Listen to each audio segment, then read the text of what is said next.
Hola, buenas tardes. Vamos a iniciar la unidad número 3 de este curso de variable compleja que corresponde, como lo vemos aquí en el pizarrón, a la noción de funciones de variable compleja. Las funciones de variable compleja son justamente el objeto principal de estudio del análisis complejo.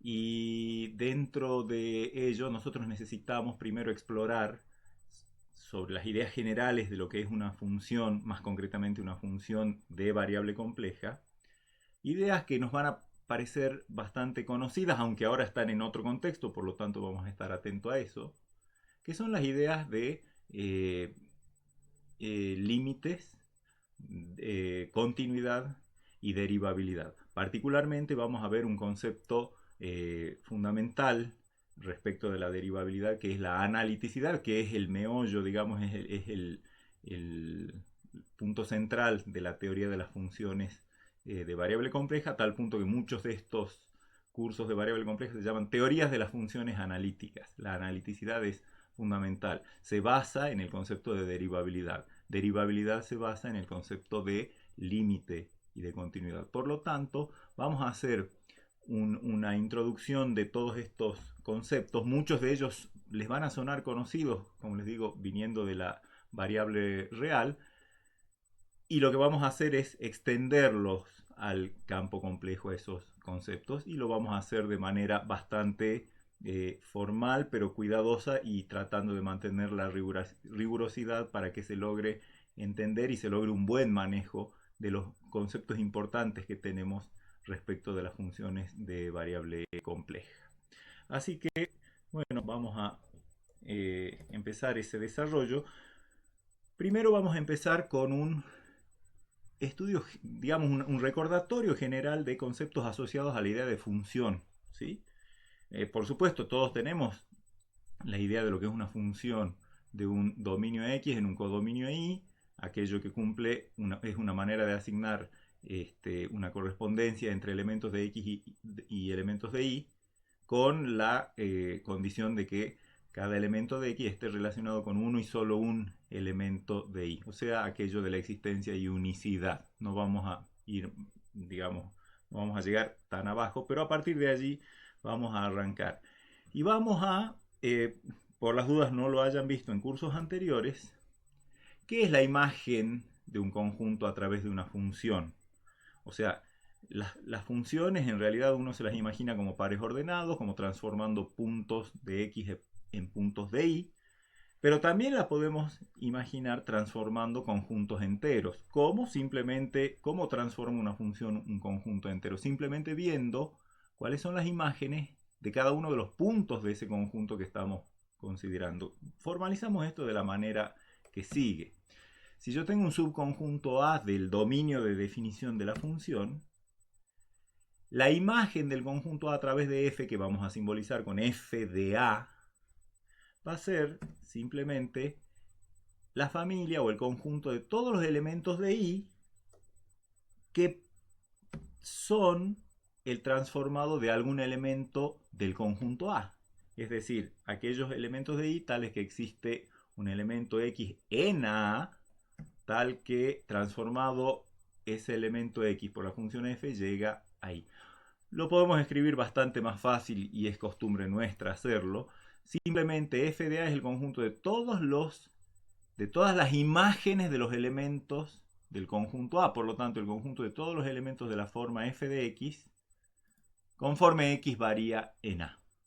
Y notemos que es un subconjunto de I. La imagen de un subconjunto del dominio a través de la función f es un subconjunto del codominio. Podemos ver en un grafiquito como este, un diagrama de Venn en el que a la izquierda tenemos el conjunto X, el dominio, a la derecha el conjunto Y. Supongamos que A sea lo que está rayado aquí.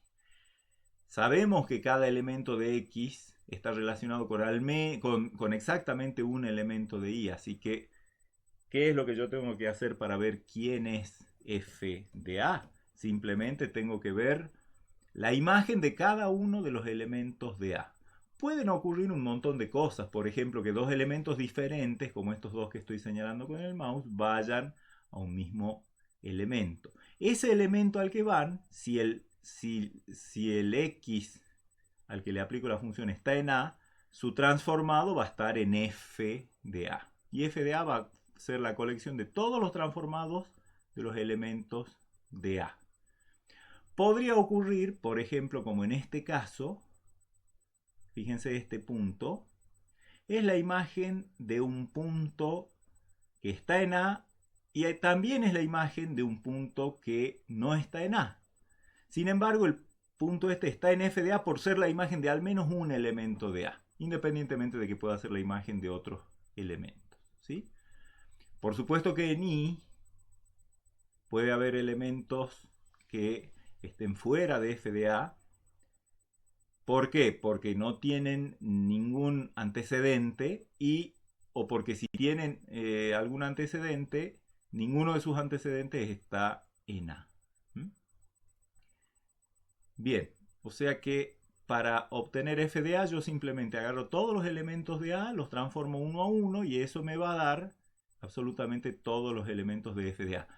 Por supuesto que cada elemento de f de A es la imagen de al menos un elemento de A. Por lo tanto, acá no podría haber un puntito suelto sin antecedente, porque por definición f de A es lo que yo obtengo cuando transformo elementos de A. Por lo tanto, son imágenes de los elementos de A. No puede haber un puntito suelto aquí. Y a la inversa, puedo hablar de la preimagen de un conjunto a través de la función f. Simplemente, ¿qué sería si yo tengo un subconjunto del codominio, B, digamos, subconjunto del codominio de la función, f a la menos 1 de B? Cuidado, f a la menos 1 acá no está representando en un sentido estricto función inversa, porque nadie pidió a f que sea ni inyectiva ni sobreyectiva, o sea, no le hemos pedido que sea biyectiva. Simplemente esto es notación para preimagen de un conjunto a través de la función f. Simplemente es el conjunto de todos los elementos del dominio que transformados por f, su imagen cae en B. Veamos un dibujito. Obviamente f a la menos 1 de B va a ser un subconjunto de X, como lo indica esta notación. Veamos un dibujito. Supongamos, acá tengo una función diferente de esta, así que esta es otra función, acá tiene su X y su Y. Si yo tomo un B subconjunto de Y, su preimagen va a ser un subconjunto de X y va a ser el conjunto de todos los elementos de X que transformados por f caigan en B. ¿Qué cosas pueden ocurrir? Que, por supuesto, en I puede haber elementos que no estén en B y esos elementos puede ser que no sean imagen de nadie de X o que sean imagen de alguien que está en X pero que no estén en B. Acá sí puede haber puntos, obviamente, si yo elijo cualquier conjunto arbitrario B de I, podría ocurrir que elija alguno que no es la imagen de nadie en X. Eso no es problema. Podría haber también en B elementos que sean la imagen de un solo elemento del dominio o de dos elementos del dominio o de más. ¿Quién va a ser f a la menos 1 de B? Todos los elementos que transformados por f caigan en B. ¿Sí? Entonces, digamos, en las imágenes uno toma un subconjunto del dominio y su imagen, la imagen de ese subconjunto es un subconjunto del codominio. En las preimágenes se toma un conjunto del codominio y su preimagen es un conjunto del dominio. Con la consigna de que cuando yo a esos elementos de la preimagen los transformo por f, caigo dentro del conjunto B. Uno se podría preguntar si tenemos una función y operatoria de conjuntos. ¿Qué relaciones se cumplen entre las imágenes de los conjuntos cuando los conjuntos son, por ejemplo, uniones o intersecciones? O preimágenes de uniones o intersecciones. Por ejemplo, si yo tengo dos subconjuntos del dominio, los interseco y miro su imagen, ¿qué tendrá que ver con la imagen de A sub 1 y con la imagen de A sub 2? Concretamente, uno tiene ganas de pensar que la imagen de una intersección es la intersección de las imágenes, pero lo vamos a poner entre signos de interrogación porque si ustedes quieren pueden poner el video en pausa y hacer algunas pruebas. Yo voy a continuar con un ejemplo. Fíjense este ejemplo. Estoy tomando una función, acá está el diagrama de Venn de la función, sobre el dominio ABC y el codominio 1, 2. A y C van a parar a 1 y B va a parar a 2. Supongamos que tomo A1 igual a el subconjunto AB y A2 el subconjunto BC. De paso ejemplificamos quién es f de A1.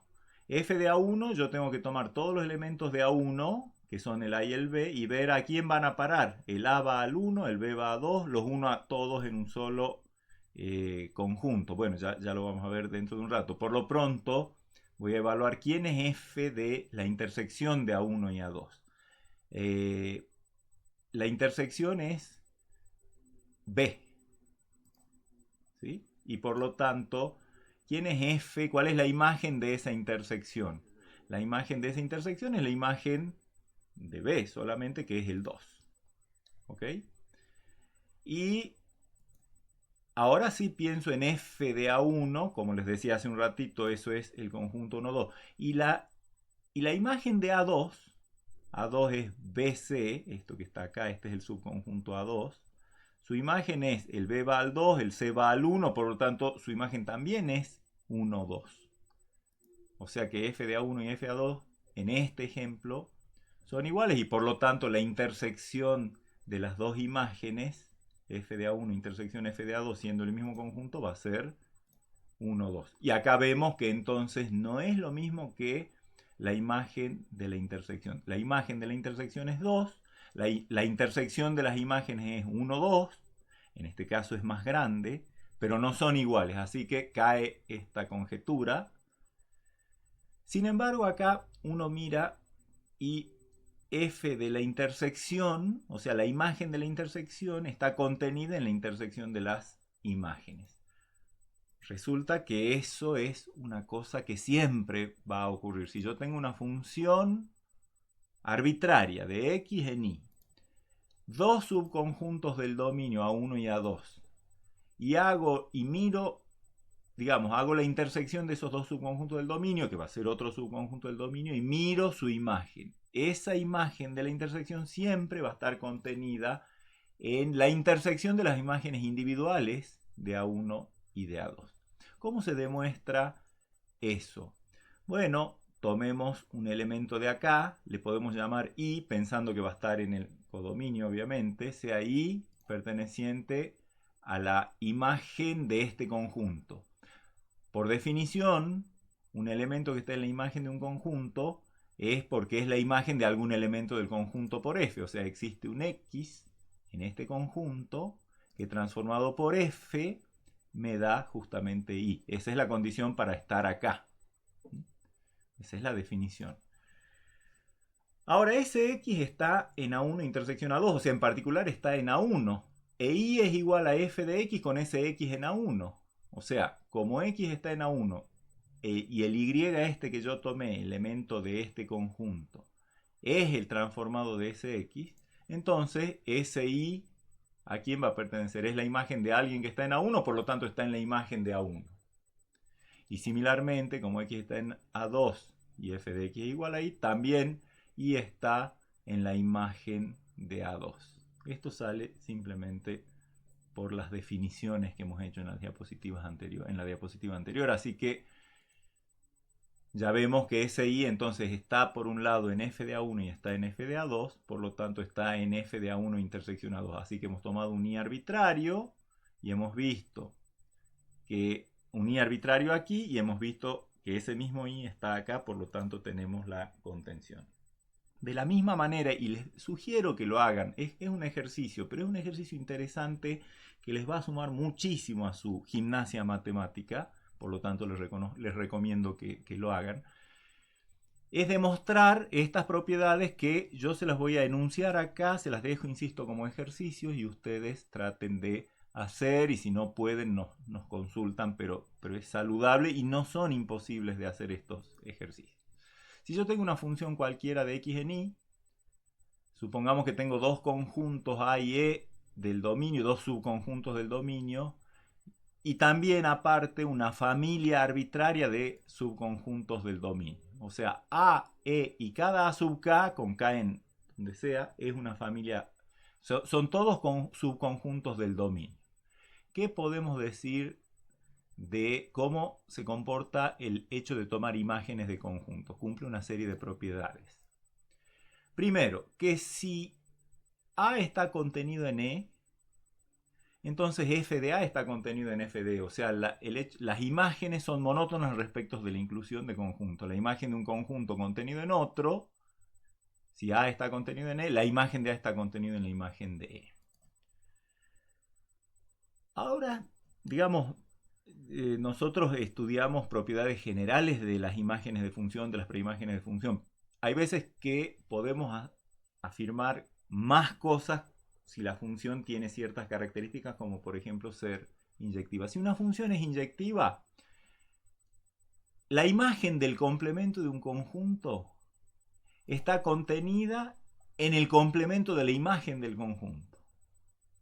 ¿Sí? O sea, yo tomo un conjunto A, miro su complemento, ese complemento es un subconjunto de X, le tomo imagen, y esa imagen de ese complemento va a ser un subconjunto de Y, miro el complemento de esa imagen y, miro el complemento de la imagen de A y obtengo un conjunto que contiene a la imagen del complemento de A. O sea, la imagen del complemento de A está contenido en el complemento de la imagen de A. Eso es lo que dice esto. Si f es inyectiva, porque si f no es inyectiva, puede pasar cualquier cosa. No necesariamente hay una relación entre estos dos conjuntos.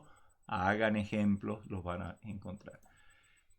Si f es sobreyectiva, tenemos justamente que la imagen del complemento de A contiene al complemento de la imagen de A.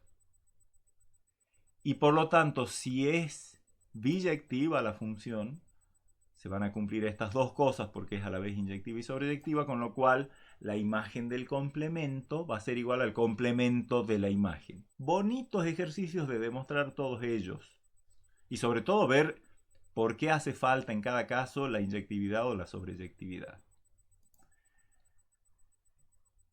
Si yo tomo un conjunto cualquiera A en el dominio, le miro su imagen y esa imagen, que es un subconjunto del codominio, le miro la preimagen, uno quisiera pensar que recupera A, pues no necesariamente es así.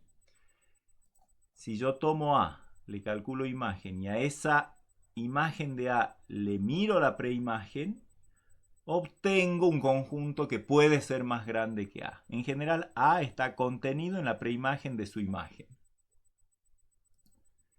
Pero si F es inyectiva, A coincide con la preimagen de su imagen. O sea, A es igual a la preimagen de la imagen de A si es que F llega a ser inyectiva. ¿Y cómo se comporta las imágenes de uniones de conjuntos? La imagen de una unión arbitraria de conjuntos es la unión de las imágenes individuales. Muy bonito de demostrar este ejercicio, muy fácil. Pero miren que F de una unión es la unión de los F. Eso Pero con las desgraciadas intersecciones no pasa lo mismo. F de una intersección de conjuntos, de una intersección arbitraria, sea finita o infinita, F de una intersección está contenido en general en la intersección de las imágenes de los conjuntos. Por supuesto que se puede demostrar, y ustedes lo pueden hacer, que si la función fuese inyectiva, vale la igualdad. O sea, si la función fuese inyectiva, f de una intersección es igual a la intersección de los f. ¿Y qué decir de las preimágenes? Bueno, si uno tiene una función cualquiera, y ahora tiene dos subconjuntos B y F dentro del codominio. Imagínense dominio, codominio, dos subconjuntos del codominio. Y no solo dos, sino también, para poder hablar de uniones e intersecciones generalizadas,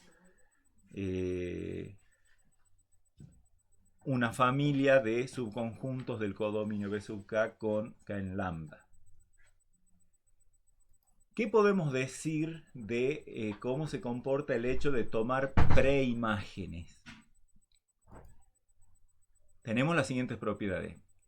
Si en el codominio el conjunto B es más chiquito que el conjunto F, está contenido, digamos, entonces la preimagen de B está contenida en la preimagen de F.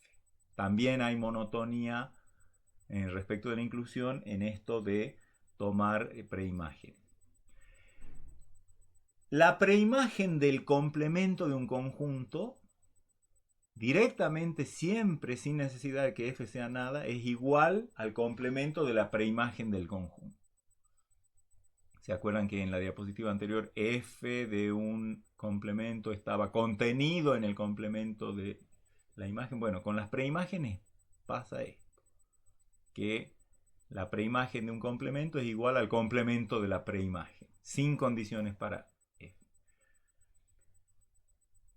Si yo tomo un conjunto B, le miro la preimagen y luego a eso que obtengo le aplico f, o sea, le miro la imagen, entonces obtengo un subconjunto de B, algo que puede ser más chiquito que B.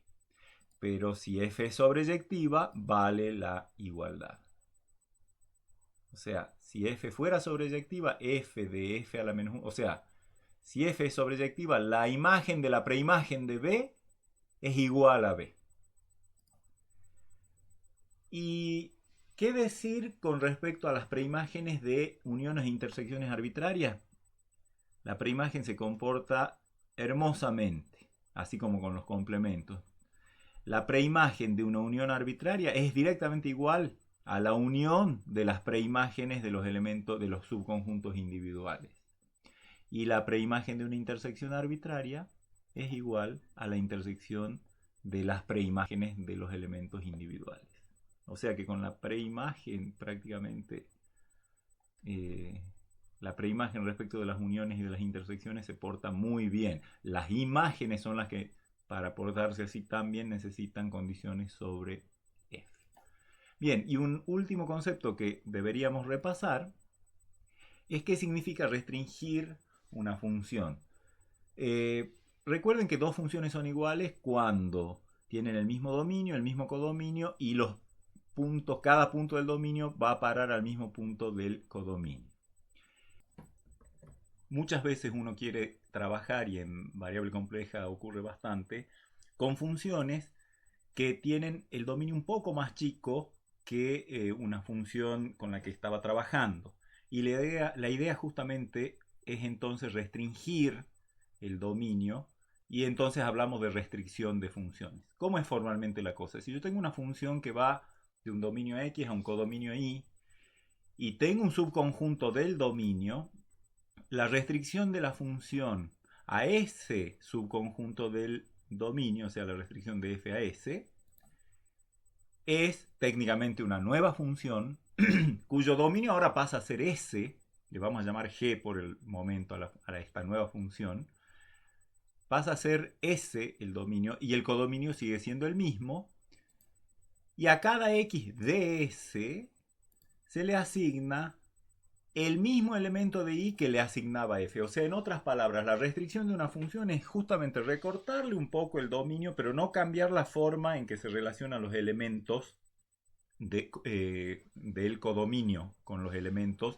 Nada más que ahora el dominio ha pasado a ser un poquito más chico, pero la función trabaja de la misma manera. Si este x de s por la función f iba a parar desde x hasta f de x, por la función g, por la restricción, también va a ir desde x hasta el mismo elemento del codominio f de x. La única diferencia entre una función y su restricción es que el dominio es más cortito, pero no se cambia la asignación, la correspondencia. Hay un nombre mejor que g para la restricción de f a s, y es una notación que nos recuerda que está en juego la función f y restringida a un subconjunto S del dominio. Justamente es f restringida, palito vertical, a S, así con un subíndice, ¿sí?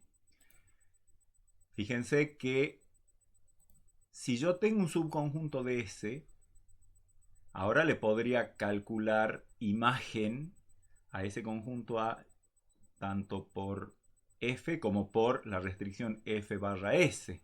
Bueno, resulta que va a ser exactamente igual.